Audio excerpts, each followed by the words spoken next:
আসসালামু আলাইকুম রহমতুল্লাহি অবরকাতুহ। সম্মানিত দর্শক, ২০২৫ সনের ২৫শে ডিসেম্বর, সেদিন বাংলাদেশে কি ঘটতে যাচ্ছে?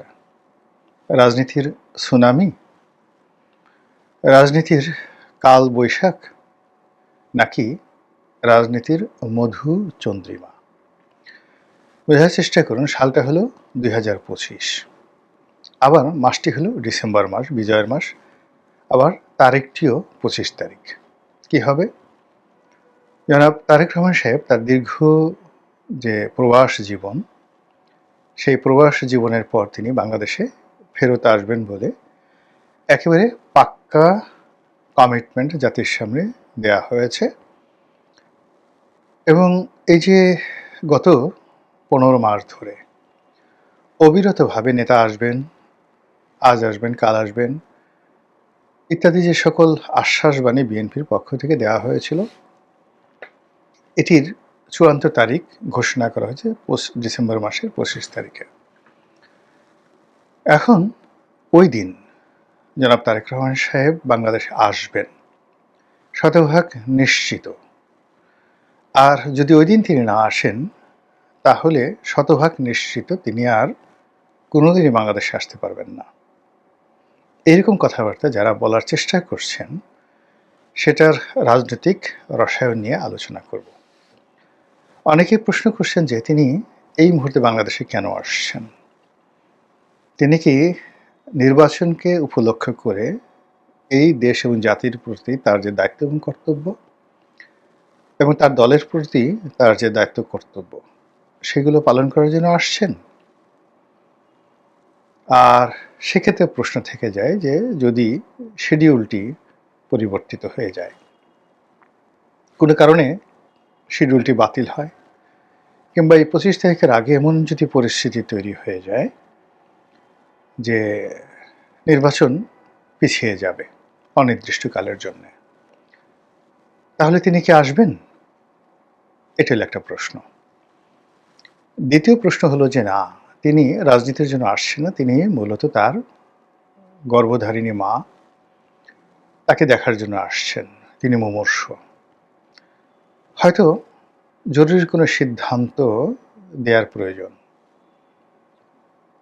এটা বলার অপেক্ষা রাখে না, আর বলা উচিত নয়। আপনারা সবাই জানেন, যখন হাসপাতালে কোনো একজন রোগী খুব মুমূর্ষ অবস্থায় থাকেন, তখন এমন কতগুলো পর্যায়ে এসে যায়, তার ব্যাপারে চূড়ান্ত সিদ্ধান্ত নেওয়ার জন্যে পরিবারের যিনি কর্তা, তার কর্তব্য থাকে। তো জনাব তারেক রহমান সাহেব যদি সেই কর্তব্য পালন করতে আসেন, তাহলে সবার প্রশ্ন যে কেন ২৫ তারিখ? যদি তার মায়ের জন্য আসেন, তাহলে কেন আজকে আসলেন না? এই প্রশ্ন অনেকে করার চেষ্টা করছেন। তো আমরা তার ব্যক্তিগত যে বিষয়গুলো রয়েছে, অর্থাৎ তিনি তার মায়ের জন্য আসবেন, আসবেন না, এই বিষয়গুলো এখানে ড্রপ করে এই পর্যন্তই। আমরা শুধুমাত্র রাজনীতির যে প্রেক্ষাপট পরিস্থিতি, তিনি এলে কি পরিবর্তন হবে সেটা নিয়ে আলোচনা করছি। প্রথমত আমি আমার ব্যক্তিগত যে অভিমত, সে অভিমত হলো এই সময়টি তারেক রহমান সাহেবের জন্য দেশে ফেরা সর্বোচ্চ ঝুঁকিপূর্ণ। কিন্তু নেতার দায়িত্ব হলো ঝুঁকি নেওয়া, শতভাগ ঝুঁকি নেওয়া। যারা সেই ঝুঁকি নিতে পেরেছেন তারাই জীবনে সফল হয়েছেন। যদি তারেক রহমান সাহেব এই সময়টিতে বাংলাদেশে আসেন এবং মাত্র ১৫টা দিন শক্ত হাতে তিনি তার দলকে পরিচালনা করতে পারেন, নির্বাচন পরিচালনা করতে পারেন, নিজে প্রার্থী হতে পারেন, এবং অন্যান্য যারা তার দলের প্রার্থী তাদেরকে তিনি উৎসাহিত করতে পারেন, নিয়ন্ত্রণ করতে পারেন, বিদ্রোহ যারা করবে তাদেরকে শাস্তি দিতে পারেন, তাহলে যেদিন তিনি বাংলাদেশে পা দেবেন সেই দিন থেকে পরবর্তী ১৫ দিন তিনি একেবারে অঘোষিত প্রধানমন্ত্রী থাকবেন। তাকে কেন্দ্র করেই সকল রাজনৈতিক কর্মকাণ্ড পরিচালিত হবে, এবং রাজনীতির ভাগ্য আকাশে তার অবস্থান হবে জাস্ট লাইক একেবারে ফুল মুন, পূর্ণিমার ভরা চাঁদের মতো। তাদের সেই যে চাঁদের সেই যে প্রভা বা কিরণ, সেই কিরণে জামাতের আমির বা এনসিপির কোনো নেতা বা ডক্টর মোহাম্মদ ইউনূস এবং তার যারা উপদেষ্টা মণ্ডলী, কারোর কোনো প্রতিচ্ছবি থাকবে না। চারিদিকে শুধু তারেক রহমান সাহেবের প্রতিশ্রুতি থাকবে যদি তিনি সফল হন। আর যদি তিনি সফল না হন সেটি নিয়ে আলোচনা করব, কিন্তু তার আগে আরেকটু বলে নেই যে তার এই সময় তার আগমনকে সফল করার জন্যে কি কি করতে হবে। আমার কাছে প্রথমত মনে হচ্ছে যে মির্জা ফখরুল সাহেব যেটি বলেছেন, যেদিন তারেক রহমান সাহেব আসবেন সেদিন বাংলাদেশে কম্পন শুরু হয়ে যাবে, কাঁপাকাঁপি শুরু হয়ে যাবে। তো সেটি হওয়ার জন্য ঢাকা শহরে অ্যাটলিস্ট 1 কোটি লোকের সমাবেশ, মানে 1 কোটি তো আসলে সম্ভব নয়, 150,000 হলেই মানুষ বানিয়ে বানিয়ে বলবে যে 1 কোটি হয়েছে। সেই এয়ারপোর্ট থেকে শুরু করে ঢাকা শহরে লোকের লোকারণ্য হতে হবে তারেক রহমান সাহেবের আগমন উপলক্ষে স্বতঃস্ফূর্তভাবে। কোনো ওই মিছিল মিটিং ওরকম দরকার নেই, শুধু রাস্তার 2 পাশে তার জন্য দাঁড়ালেই হয়ে যাবে 25 তারিখে। এটা যদি বিএনপি না করতে পারে, অর্থাৎ 50 লাখ লোকের যদি তারা আয়োজন করতে না পারে, তাহলে ওনার এই আশাটা ওনার জন্য বুমেরাং হয়ে যাবে, কোনো কম্পন তৈরি হবে না। নাম্বার 1। নাম্বার 2 হলো যে তিনি এখন জাতীয় নেতা, সম্ভাব্য প্রধানমন্ত্রী, নির্বাচন হলে তিনি প্রধানমন্ত্রী হবেন, এটা বিএনপি প্রচার করছে। তো সেক্ষেত্রে তাকে গ্রহণ করার জন্য, বরণ করার জন্য দেশের বরেণ্য এবং প্রিয় মুখগুলোর উপস্থিতি এয়ারপোর্টে অপরিহার্য। সেক্ষেত্রে অধ্যাপক, মানে টেলিভিশনে যে সকল প্রিয় মুখগুলো রয়েছে তারা, দেশের বরেণ্য যে সকল ব্যক্তি রয়েছেন তারা, রাজনৈতিক ব্যক্তিবর্গ যারা রয়েছেন, সবাইকে বিএনপি দাওয়াত দিতে পারে। তো সেক্ষেত্রে যে সকল স্টার পলিটিশিয়ান রয়েছেন, সিনিয়র সকল দলের, জামাতের, বিএনপির, এমনকি আওয়ামী লীগের যে সকল ক্লিন লোকজন রয়েছেন, এরকম 200 থেকে 300 লোকের যদি একটা সমাবেশ, জাস্ট উনি আসলেন, এয়ারপোর্টে নেমেই তাদের সবার সঙ্গে করমর্দন করলেন, তারপর তিনি জনতার মধ্যে দলের কাছে চলে গেলেন, কিন্তু তার যে রিসেপশনটা এটা সর্বদলীয় হলে, সব দলীয়, মানে এখানে অধ্যাপক, মানে সকল পেশার, সাংবাদিক, সাহিত্যিক, সব সিনিয়র লোকজন, মানে দলীয় পাণ্ডা দিয়ে হবে না। তাকে যদি জাতীয় নেতা হিসেবে অভিহিত করতে হয়, এবং বিএনপি এই সময় দাওয়াত দিলে সেখানে যাবে না খুব অল্প লোক আছে, এবং তাদেরকে ওইভাবে সম্মান দিয়ে ভিআইপি লাউঞ্জে নিয়ে এরকম 100, সিলেক্টিভ 100, সেই 100-র মধ্যে হয়তো বিএনপির শীর্ষ নেতা থাকতে পারে 10 জন, বাকি 90 জন দলের বাইরে, বিভিন্ন শ্রেণী পেশা থেকে 90 জন লোককে সিলেক্ট করে যদি ওনার সঙ্গে জাস্ট একটা ফটো সেশন করা যায়, তারপর তিনি জনগণের মধ্যে হারিয়ে গেলেন। এটা তার জন্য একটা গ্র্যান্ড রিসেপশন হবে, তিনি একজন সার্বজনীন নেতা হিসেবে প্রতিষ্ঠিত হবেন।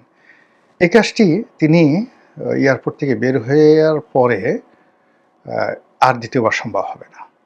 দ্বিতীয়বার আর এটা উনি, মানে দলীয় কর্মকাণ্ডে ব্যস্ত হওয়ার সঙ্গে সঙ্গে এটা আর ওনার পক্ষে সম্ভব হবে না, সার্বজনীন নেতা, তখন তিনি শুধুমাত্র দলীয় নেতা হয়ে যাবেন। নাম্বার 1। নাম্বার 2 হলো যে তিনি যে কর্মকাণ্ডগুলো করবেন সেই আগামী 15 দিন, অর্থাৎ 25 তারিখ থেকে শুরু করে পরবর্তী জানুয়ারির 10 তারিখ পর্যন্ত ওনার যে কর্মকাণ্ড, ওনার যে কর্মসূচি, এগুলো একটা শিডিউল যদি দলীয় নেতাকর্মীদেরকে দেওয়া হয় যে উনি এই কটা থেকে এই কটা এই কাজগুলো করবে, তাহলে অনাহত ভিড়, ভাট্টা, দাবি দাওয়া, তারপরে শেষে অনিয়ন্ত্রিত জনসভা, মিটিং, বৈঠক, এগুলো থেকে জনাব তারেক রহমান সাহেবকে আলাদা করে রাখা যাবে, এবং তার সময়টিকে ব্যস্ত রাখতে না পারলে এই যে তার আগমনটা পুরো বুমেরাং হয়ে যাবে।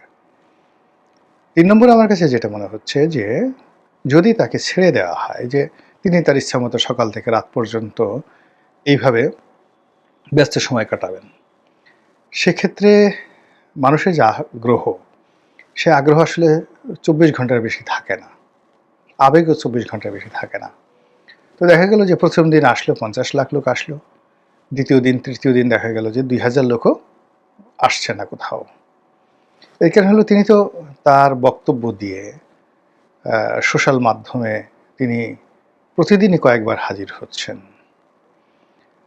তো এই জনসভাতে গিয়ে বা মানুষের মধ্যে আকর্ষণ সৃষ্টি করার জন্য যে ধরনের ন্যারেটিভ, যে ধরনের বক্তব্য, যে ধরনের নিত্য নতুন বিষয়াদি দরকার, এটা এই সময়টাতে সেই পরিবেশও নাই, পরিস্থিতি নাই, সে শব্দ রচনা করা সম্ভব নয়। আর মানুষের এখন ওইদিকে ধৈর্য নাই। ফলে উনি আসার পরে যদি উইদিন 1 উইক, 1 সপ্তাহের মধ্যে তার ব্যাপারে জনগণের আগ্রহটা না থাকে, তাহলে সর্বনাশ হয়ে যাবে। এই জন্য হয় কি, এই যে তিনি এসছেন, প্রথম দিন যে লোক হবে, তারপরে তার যে পাবলিক মিটিংগুলো হবে, সেই পাবলিক মিটিংগুলো একটার পর একটা। তিনি বুলেট প্রুফ গাড়িতে করে গেলেন, হেলিকপ্টারে চড়লেন, হেলিকপ্টারে গিয়ে বরিশাল নামলেন, 4টে বিভাগীয় শহরে গেলেন। মানে তখন এই জোয়ারটা যদি কন্টিনিউ বিএনপি না করতে পারে, তাহলে জনাব তারেক রহমান সাহেবের মধ্যে আর ডাক্তার শফিকুর রহমানের মধ্যে আর হেফাজতের আমির অথবা তাবলিকের আমির অথবা মামুনুল হক সাহেব, এদের মধ্যে খুব বেশি ডিফারেন্স হবে না। এটাকে দলের যারা শীর্ষ নেতৃবৃন্দ রয়েছেন তাদেরকে এই প্রস্তুতিটা নিতে হবে। আরেকটা জিনিস আমার কাছে খুব ভয় লাগছে, সেটা হলো বিভাগীয় যে বৈঠকগুলো হবে, সেই বৈঠকে প্রার্থী, কমিটি, এই বিষয়গুলো নিয়ে প্রচণ্ড রকম দ্বন্দ্ব এবং সংঘাত হবে। তো সেক্ষেত্রে মঞ্চে ওঠা নিয়ে, মঞ্চের সিট নিয়ে প্রচণ্ড মারামারি সব জায়গাতে হয়, চেয়ার ছোড়াছুড়ি হয়। এই জন্য মঞ্চ রক্ষা করা, মঞ্চে কারা বসবে, কারা বক্তব্য দেবে, আমার কাছে মনে হচ্ছে যে তারেক রহমান সাহেবের যে বৈঠকগুলো হবে, নির্বাচনী বৈঠক, সেই ক্ষেত্রে ওখানে প্রার্থীদেরকে ইনক্লুড না করাটাই বেটার। প্রার্থীরা আসারই দরকার নেই, প্রার্থীরা যার যার এলাকায় কাজ করতে থাকবে, কেবলমাত্র ভোটার আসবে, সাধারণ আসবে, যাদের চেয়ার মঞ্চ কোনো কিছু দরকার হবে না। ওনার যারা সফর সঙ্গী 4-5 জন যারা ভালো বক্তব্য দেন, সেই বিভিন্ন সংগঠনের প্রেসিডেন্ট, সেক্রেটারি সব মিলিয়ে 6-7 জন তারা বক্তব্য দিলেন এবং সেখান থেকে চলে আসলেন। প্রার্থীরা তার নির্বাচনী নির্বাচনী এলাকায় থাকবেন। প্রার্থীরা যদি একত্র হতে যায়, প্রার্থীরা মানে ওখানে আসলেই দেখা গেলো যারা মনোনয়ন পেয়েছেন আর যারা পাননি তাদের মধ্যে ওখানে মারামারি কনফার্ম হবেই, প্রত্যেকটা জনসমাবেশে মারামারি হবে। তো সেক্ষেত্রে দেখা গেল যে যারা প্রার্থী আছে তাদেরকে বলো তোমরা নির্বাচনী এলাকায় কাজ করতে থাকো আর কর্মী পাঠাও, সাধারণ কর্মীদেরকে পাঠাতে থাকো, তারা আসতে থাকো আর কি। এইভাবে অন্তত 15 দিন তাকে যদি জমিয়ে না রাখা যায়, তাহলে it will be very tough এই ইলেকশন টেমটা তার পক্ষে রাখা বা বিএনপির পক্ষে রাখা। আর এখন ঝুঁকিগুলো বলি, অন্যান্য নেতিবাচক, যে এই যে মানুষকে বলা হলো 25 তারিখে তিনি আসবেন, এটা সেই গত 15 মাসের প্রতিশ্রুতির চূড়ান্ত রূপ। আর বিএনপি দীর্ঘদিন যাবৎ বলছেন যে তারেক রহমান সাহেব আসবেন, আসলে এটা হবে ওটা হবে, সেটার একটা কাঙ্ক্ষিত স্বপ্ন। এখন যদি ইন কেস কোনো পরিস্থিতিতে এই ওনার যে আগমনটি এটি ব্যাহত হয়, এরপর উনি না আসেন, তাহলে এই যে বিএনপির যে উদ্দীপনা, উৎসাহ, ঐক্যবদ্ধতা, ভাবগাম্ভীর্যতা সব কিছু কিন্তু নষ্ট হয়ে যাবে, মারাত্মকভাবে নষ্ট হয়ে যাবে। এগুলো এক। 2 নম্বর হলো যে তিনি আগে যে কথাগুলো বলেছেন যে কারণে তিনি আসতে পারছেন না, তার যে ফেসবুকের স্ট্যাটাসটি, ওটা বেমালুম ভুলে যেতে হবে।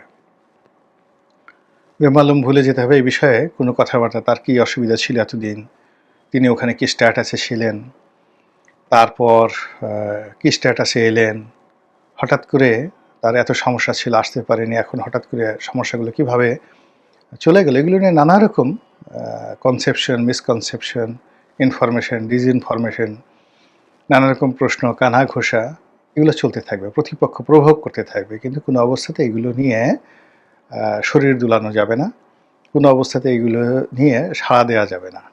একেবারে ওনাকে যতটা সম্ভব প্রেস এবং মিডিয়া থেকে অ্যাবসলিউটলি দূরে রাখতে হবে। এই নির্বাচনের মানে একদম আগ পর্যন্ত দেশি বিদেশি যে কোনো মিডিয়ার সঙ্গে তার যে সাক্ষাৎকারটি, এটি অ্যাভয়েড করাটা মানে বিএনপির জন্য ফরজ আইন। আদারওয়াইজ এটা মানে ওনার আশাটা দলের জন্য শুভ পরিণয় বা শুভ পরিণামের পরিবর্তে মন্দ নজির হিসাবে বিবেচিত হতে পারে। ওনাকে মিডিয়ার ধারে কাছে আনার দরকার নেই। আর ওনাকে নিয়ে কোনো কথা বলার দরকার নেই। তার সাথে সাধারণ জনগণ, ভোটার যারা শুধু তারেক রহমান সাহেবকে, শহীদ প্রেসিডেন্ট জিয়াউর রহমানকে, বেগম খালেদা জিয়াকে ভালোবাসেন, ধানের শেষের মার্কা করেন, তাকে নিয়ে ব্যস্ত থাকলে হবে। সেই ওনার জন্য আরও সবচেয়ে গুরুত্বপূর্ণ বিষয় হলো দলের কোনো বিরোধ এই মুহূর্তে নিষ্পত্তি করার কোনো চেষ্টা, মানে উনি যেভাবে ওখান থেকে ডিসিশন দিতেন, এখানেও তিনি একটার পর একটা ডিসিশন দিতে পারবেন। কিন্তু যদি ফেস টু ফেস কথা বলে দুটো পক্ষকে বিরোধ নিষ্পত্তি করার চেষ্টা করেন, কিংবা এখানে যদি তিনি শরিক দলদের সাথে এই মুহূর্তে বৈঠক করার চেষ্টা করেন, ঝামেলা লেগে যাবে। সেটা ওনার শরিক দল, সেটা পার্থ হোক, নুরু হোক, ববি হাজ্জাজ হোক, জামাতের আমির হোক, বা অন্য কোনো লোক হোক, আমার মনে হচ্ছে যে ইভেন ডক্টর মোহাম্মদ ইউনূসের সঙ্গে তার এই মুহূর্তে দেখা করাটা দরকার নেই। তিনি শুধুমাত্র তার যারা প্রেসিডিয়াম মেম্বার, তার যারা মানে মিনিমাম দলের যারা প্রেসিডিয়াম মেম্বার বা বিভাগীয় সাংগঠনিক সম্পাদক আছেন, এর নিচে এই ইলেকশনের আগ পর্যন্ত তার বৈঠক করাটা কোনো অবস্থাতেই উচিত হবে না। তিনি আকাশের চাঁদ হিসেবে আসছেন, আকাশের চাঁদ নিরাপদ দূরত্ব বজায় রাখতে হয়। কাছাকাছি গেলে সেই আকর্ষণটা থাকবে না, সেই ভয়ও থাকবে না, এবং হিতে বিপরীত হয়ে যাবে। এবং বঙ্গবন্ধু কিন্তু একই ভুল করেছিলেন। তিনি দেশে আসার পরে রীতিমতো মানে সব কিছু যাকে বলা হয় ওপেন করে দিয়েছিলেন। Anybody can come, anything could say. এই অবস্থায় তিনি কিন্তু এক মাসও নিজের সেই কর্তৃত্ব, জনপ্রিয়তা তিনি ধরে রাখতে পারেননি। একটার পর একটা বিভেদ, বিসংবাদ শুরু হয়ে গিয়েছিল।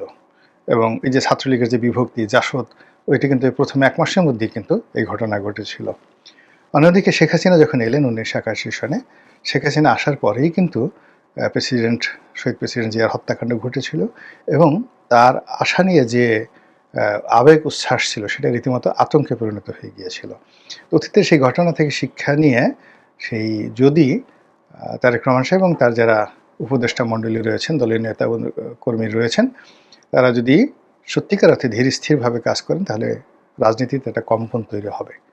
আদারওয়াইজ সেটা কম্পন না হয়ে হয়তো ভূমিকম্প বা সুনামিতে রূপান্তরিত হতে পারে। মহান আল্লাহ আমাদের সবাইকে হেদায়েত দান করুন এবং হেফাজত করুন। আসসালামু আলাইকুম ওয়া রাহমাতুল্লাহি ওয়া বারাকাতুহু।